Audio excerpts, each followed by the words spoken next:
Assalamualaikum. Salam sejahtera untuk kita semua. Om Swastiastu, Namo Buddhaya, salam kebajikan. Awalnya adalah kearifan, awalnya adalah wisdom. Kearifan tersimpan dalam puisi. Ini kuliah singkat, kultum, kuliah 7 menit. Kita menggali kearifan dari kutipan puitis, baik puisi ataupun prosa. Kali ini kita akan gali kutipan dari apa yang sekarang kita kenal sebagai Bapak Matematika. Ia adalah Al-Khwarizmi. Al-Khwarizmi ia lahir 1200 tahun yang lalu di tahun 780 sampai 850. Ia lahir di Persia. Kita ambil kutipan dari bukunya yang terkenal, The Compendious Book on Calculation. Ini bunyi kutipannya. Lebih dari yang lain yang mendorongku berkarya adalah cinta pada ilmu pengetahuan. Kata kuncinya, cinta pada ilmu pengetahuan. Intellectual love. Apa kearifan yang bisa kita gali dari sini? Dari the power of intellectual love, dari cinta pada ilmu pengetahuan. Kita kisahkan dulu riwayat dari Al-Khwarizmi, karena acap kali kutipan hanyalah endapan batin dari riwayat hidup sang pemikir. Kita mulai dari kata algoritma. Siapa yang hari ini tak pernah dengar kata algoritma? Siapapun yang belajar matematika mengenal algoritma. Apalagi sekarang, di era komputer, di era artificial intelligence, di era robotik, di era sistem informasi, algoritma menjadi kata sentral. Karena ia berarti satu instruksi komputer. Di era komputer, algoritma itu adalah nyawa. Siapa yang menduga? Algoritma itu adalah bentuk lain dari bahasa Latin algoritmi. Dan algoritmi itu sebenarnya nama seorang tokoh yang di dunia muslim adalah Al-Khwarizmi. Jadi Al-Khwarizmi itu di Latin disebutnya algoritmi. Jadi kita lihat algoritmi itu ternyata nama seorang tokoh. Dialah ternyata yang menjadi bapak dari awal ilmu matematika. Jika kita lihat hidupnya, ini 1200 tahun yang lalu, algoritmi atau Al-Khwarizmi ini, dia sudah menciptakan yang namanya itu persamaan linear, persamaan kuadrat. Siapapun yang mengenal matematika tahu betapa sentralnya rumusan ini, karena dari rumusan inilah disusun rumusan lain yang lebih kompleks. Kalau kita gali pula hidupnya, Al-Khwarizmi, ia termasuk yang awal sekali memimpin library yang dianggap sampai sekarang ini library paling hebat di zamannya, yaitu House of Wisdom. Ini yang orang katakan kumpulan dari berbagai buku-buku penting ilmu pengetahuan. Di dunia muslim dikenalnya Baitul Hikmah. Berbagai ilmu pengetahuan dari Yunani, dari India, dari Cina diterjemahkan dalam bahasa Persia atau bahasa Arab dan dikumpulkan dalam library. Dengan sendirinya di era Al-Khwarizmi Ia termasuk yang pertama-tama. Ialah pelopor yang memulai bersinarnya ilmu pengetahuan di dunia muslim, sehingga dikenallah di era itu lahirnya the golden age of Islam. Lahirnya aneka penemuan-penemuan ilmu pengetahuan di dunia muslim, tak hanya di bidang matematika, tapi juga di bidang kimia, kedokteran, astronomi, meletup dari wilayah itu.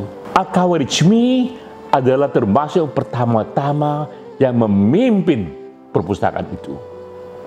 Kita tahu Baitul Hikmah, House of Wisdom, dari tahun 800-an dia bertahan hingga abad ke-13, sekitar tahun 1258, 400 tahun dia bertahan, dan akhirnya ia dimusnahkan. Ini peristiwa tragis dalam peradaban. Tiba-tiba tentara Mongol menyerbu Persia, menyerbu Irak, menyerbu Baghdad. Itu perpustakaan dihancurkan. Puluhan ribu yang buku-buku yang begitu besar efeknya pada ilmu pengetahuan dibakar oleh tentara Mongol dan dilempar ke Sungai Tigris. Di era itu orang mengatakan betapa haru hati mereka melihat Sungai Tigris, airnya yang putih dan coklat berubah menjadi hitam karena menyerap tinta-tinta puluhan ribu buku dari House of Wisdom. Library yang legendaris itu hilang, dibakar, tenggelam dalam sungai, tapi memori kita tentang library itu, House of Wisdom, terus tersimpan.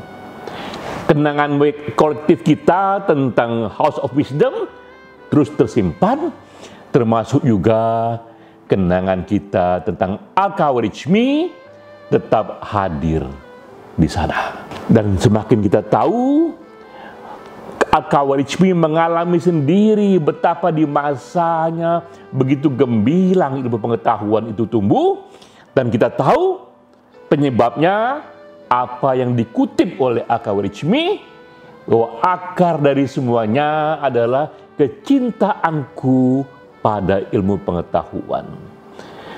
Power of love dari intellectual love, ya. Begitu hebatnya sentimen dari intellectual love, begitu hebatnya cinta pada ilmu pengetahuan sebagai nafas pertama yang menggerakkan peradaban. Sekarang bagaimanakah rupa dari cinta ilmu pengetahuan di dunia muslim?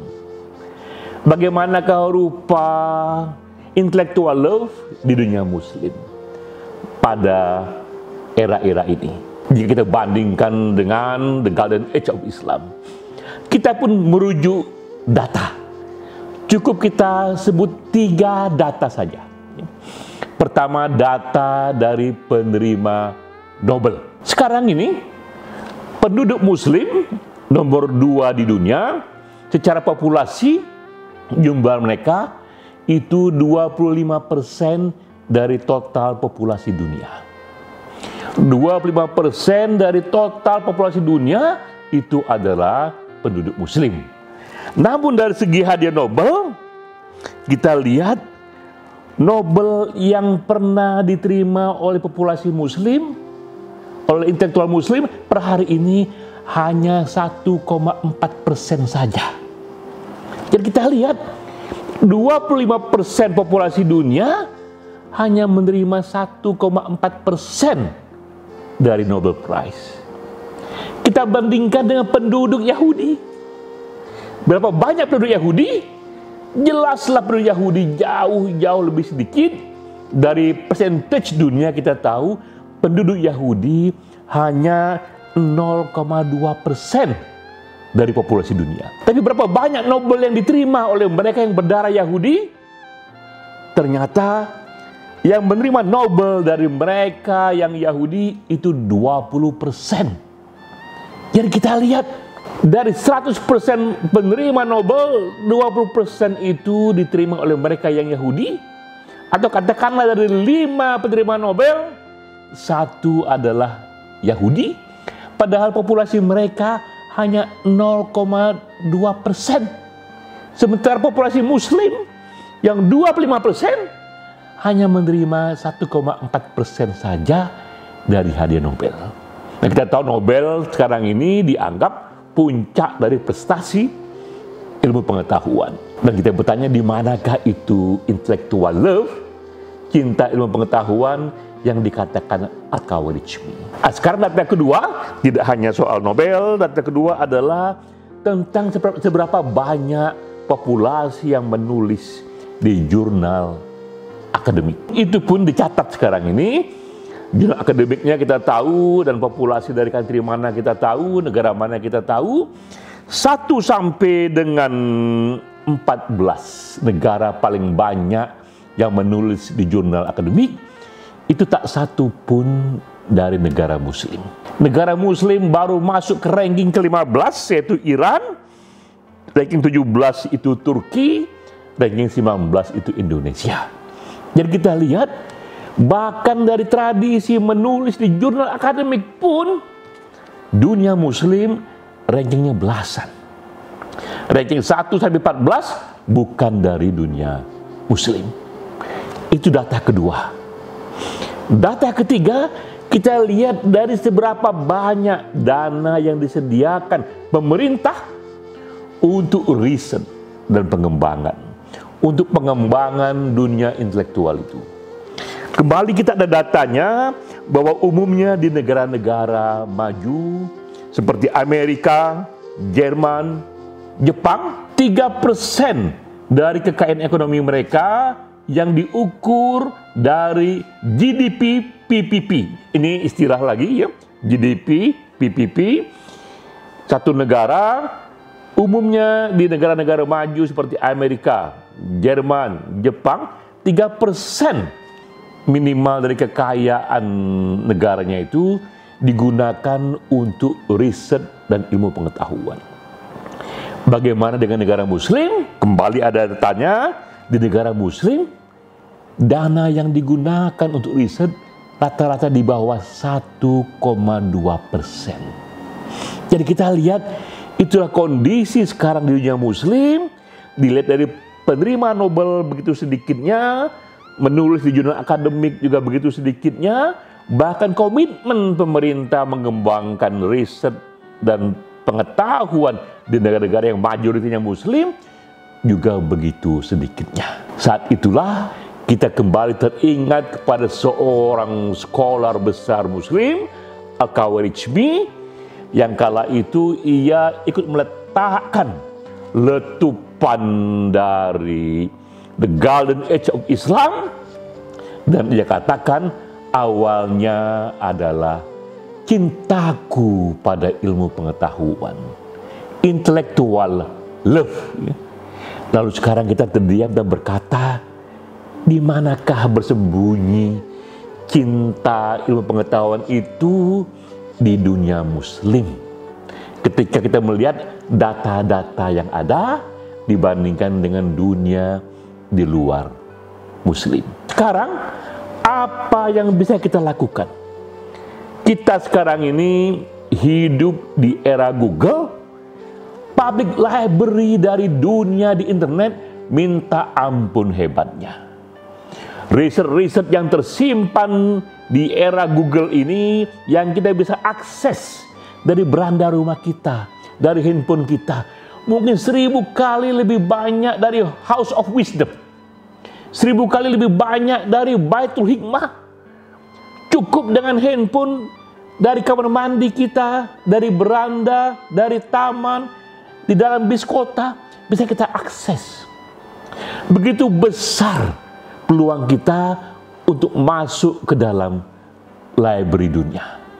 Maka kita pun secara individual katakan kepada diri kita, mengikuti al-Khawarizmi, bahwa kita pun ingin ikut menyumbang berkarya, dan kita mulai dengan apa yang kata al-Khawarizmi, kembangkan cinta pada ilmu pengetahuan. Intellectual love. Kita hidup-hidupkan sendiri rasa cinta kita pada ilmu pengetahuan, sehingga sekecil apapun di lingkungan kita, kita akan ikut berkarya. Kita akan ikut mengembangkan ilmu pengetahuan, dan kita akan ikut menumbuhkan kembali the golden age of civilization. Tapi sekali lagi, semua fasilitas itu sepi saja, sunyi saja, tak banyak berarti tanpa kita hidup-hidupkan apa yang kata Al-Khawarizmi, di hati kita cinta pada ilmu pengetahuan. Sampai jumpa.